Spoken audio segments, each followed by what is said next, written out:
Ang tagalupa na viral ang mukha. Bip, bip, bip, bip, bip. Bumibip, bip, bip, bip, bip, bip, bip, bip, bip, bip, bip, bip na ba? Ang lahat! Martian! Enrico Pañero! Bip, bip, bip, bip, bip. Bip, bip, bip, bip, bip, bip. Bip, bip, bip, bip, bip. Just FM.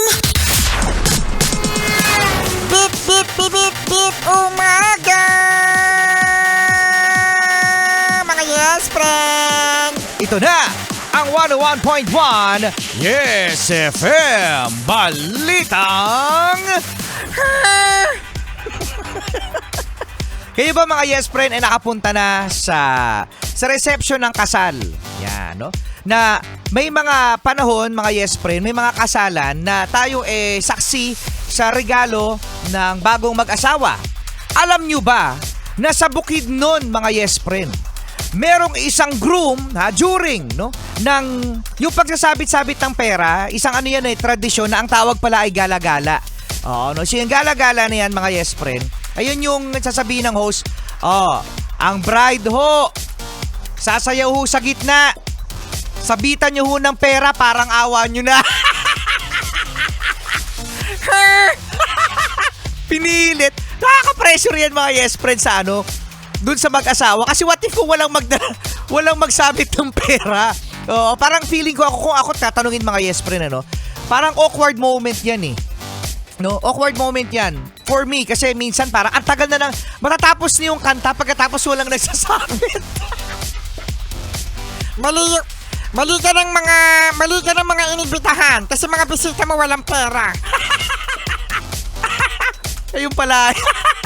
Ayun pala yun. Ako lang naman, mga yes friend, para mahirap gawin yan yung pagsabit-sabit ng pera. Kasi what if nga naman yung mga bisita mo talagang gipit. Sana hindi na lang umattend. Eto na nga. During the tradition na yan, mga yes friend, yung portion ng kasal na yan, sa programa, yung groom nagbitbit ng isang ng isang maleta.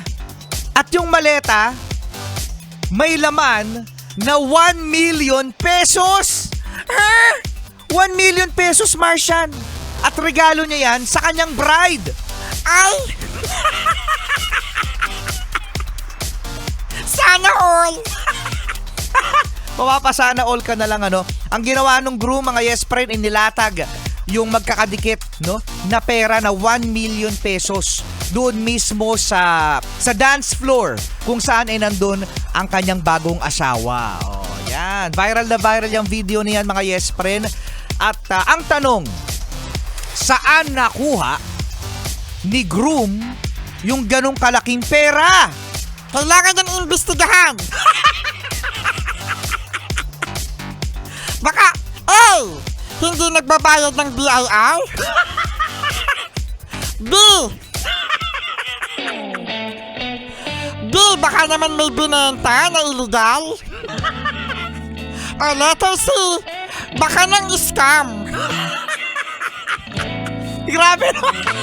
Grabe naman, maging masaya na lang tayo, mga yes friend, doon sa bagong mag-asawa. Si Marcia napaka-toxic, kung ano-ano mga iniisip. Inipon niya daw. Weh. Inipon. 1 million pesos.